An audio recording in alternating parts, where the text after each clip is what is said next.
Hello, this is Daniel Mart, and today I'm going to be doing another review.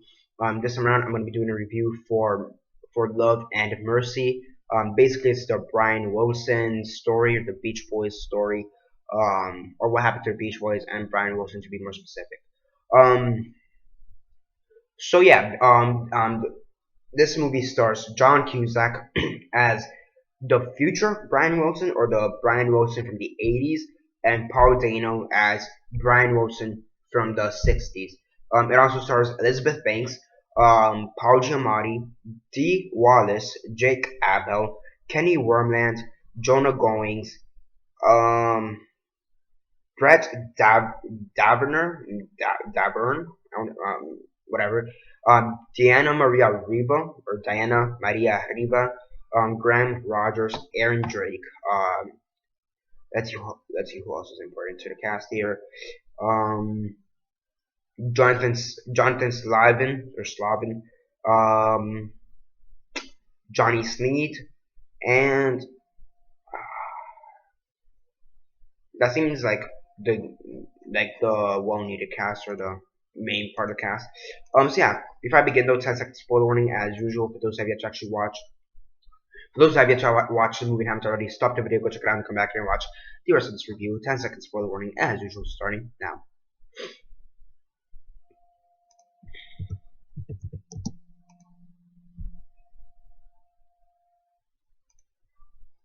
Okay, so 10 seconds are up. So for those who have yet to actually watch the movie and haven't already, please don't comment down below or be messaging me. That never gave me a fair warning, because as usual I did.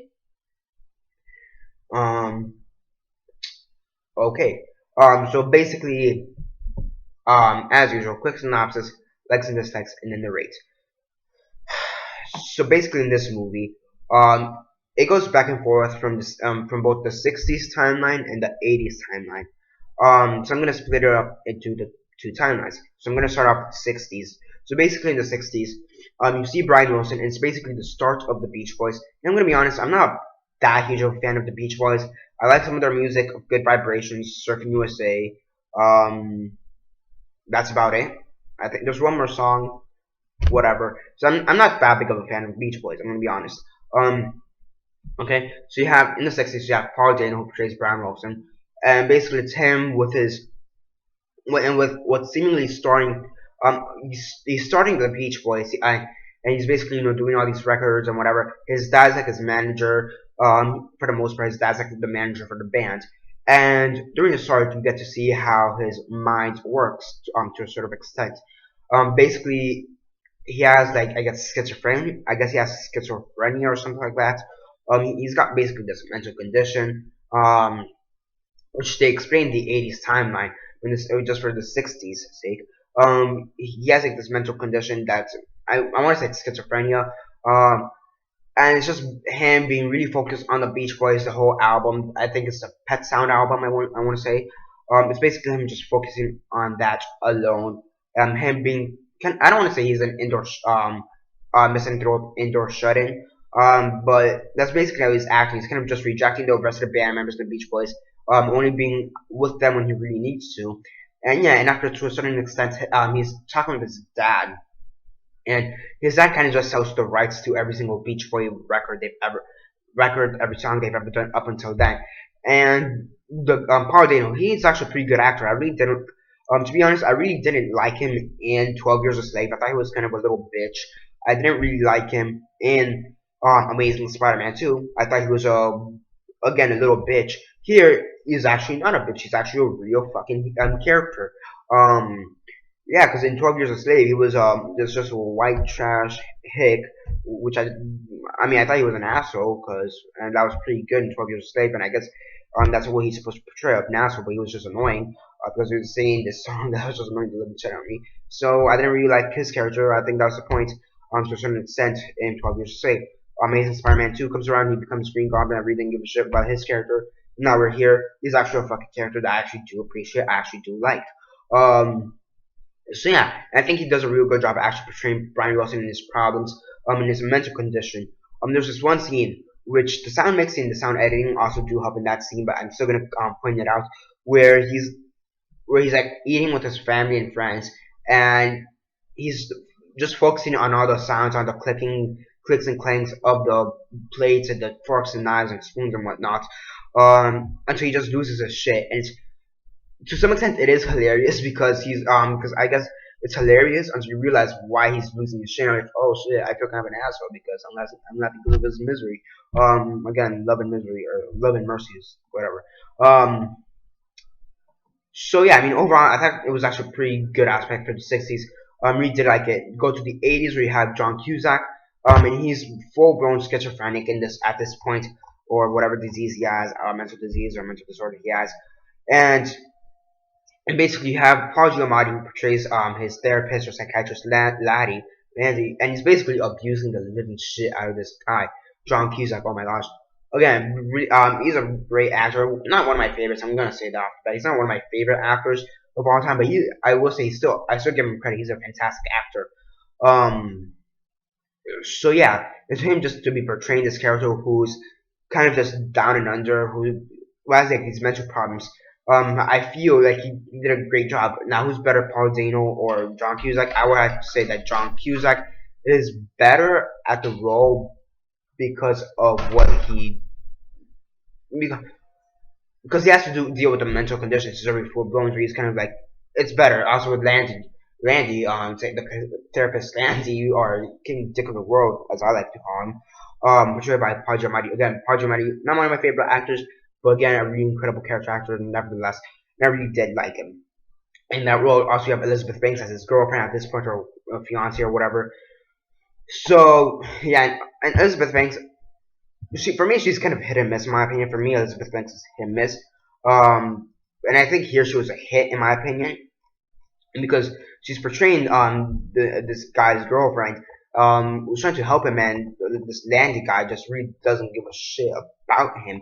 He just wants his money. He's just abusing him, and mental conditions aren't something they're not something to laugh at. So again, I think the '80s part of it, the 1980s part of it, was the better section. But I will say that the 1960s part of it was also pretty good. Overall, I thought it was a really well written and really well told movie. Even though I thought there was going to be some pacing issues because it was going to go back and forth from '60s to '80s, '60s to '80s, '60s to '80s. And no, there is no pacing issue. I thought it was really well paced in my opinion. And surprisingly, it was well paced. And I knew it was going to be like this. I knew it was going to go from like '60s to '80s, '60s to '80s, '60s to '80s. And before I went into the movie, so I thought, oh crap, this is gonna be bad, this is gonna be shit, because it's gonna have pacing issues. But no, surprisingly, it was actually a really well paced movie, and I really did like that. The director, who's the director for this movie, Bill Poland, he's pretty good. I don't think I've ever seen one of his movies up until now. I've never heard of him, but still a really great actor, director, nevertheless. I mean, well written in my opinion, well acted in my opinion. Overall, a great movie in my opinion. Um, any complaints? Any complaints? Any complaints? Not that I can think of. Um, yeah. Yeah. I don't think I can. I can't really think of one complaint. Really well acted, really well written. You feel the emotion for the guy. And one thing I did like about it is how do you say how they actually treat the mental condition, because again that could have been something that was completely hit or miss, and again that was great. And yeah, I also did like how they incorporate some of this music from the Beach Boys. I'm still not a huge fan of the Beach Boys. I don't really care for their music, but I will say I will download a few other songs I heard from the movie aside from, because I already had Good Vibrations and I already had Surfing USA, but there's like two or three more songs, Love and Mercy, and I think like two or three more songs from the movie that I actually did like, so I'll probably download those too. So then at the end of the movie, they as with most true story movies, they had like the facts happened afterwards after the movie. Landy, he was like sent to prison or something, so that's pretty good. And they showed this like scene, it's like a mid credit scene or after credit scene, whatever you want to call it, or end credit scene, where you have the real life Brian Wilson. He's basically singing one of the songs. I think that one is Love and Mercy. I could be wrong, but I think that one was Love and Mercy. The actual song Love and Mercy. And actually normally I don't say for end credit scenes unless it's like unless it's a Marvel movie. Here one of the few times I actually did say for an end credit scene that wasn't a Marvel movie. And again, guy's incredible. I do respect him for what he did. I guess in the music industry, bringing beach music to light. And the funny thing is, they're considered like one of the best beach bands ever, or whatever. I'm not gonna shit on the Beach Boys because but whatever. I'm not gonna say they're a bad band or whatever. But I'm just thinking, aside from Beach Boys and Sublime, how many other beach bands can you really think of? That's just my opinion. Like aside from like Sublime, and even after that, I think there's more reggae beach, but whatever you want to call it. Again, I'm not that huge of a fan of Beach Boys, but I did like the movie nevertheless. Um, so yeah, on a scale of 1 to 10, 1 being the worst, 10 being the best, and 6 being decent, I'd give this a 9 out of 10. I know I said there's not really any problems with the movie, but I think if I was a bigger Beach Boys fan, I would have been more connected to the movie. And yeah, that's basically it for this review. Aside from that, comment down below on your thoughts on the movie. What's your favorite Beach Boys song? For me, it's again probably like Surfing USA or Good Vibrations, because that's really all I've heard from them up until now. So yeah. Aside from that, like the video, show on Facebook, Twitter, MySpace, or whatever you guys prefer. Subscribe. I do movie reviews, TV show reviews, and comic book reviews. Aside from that, comment down below your thoughts on the movie and your favorite Beach Boys song. And yeah, like the video, and that's basically it for now. This is Daniel Mart signing off.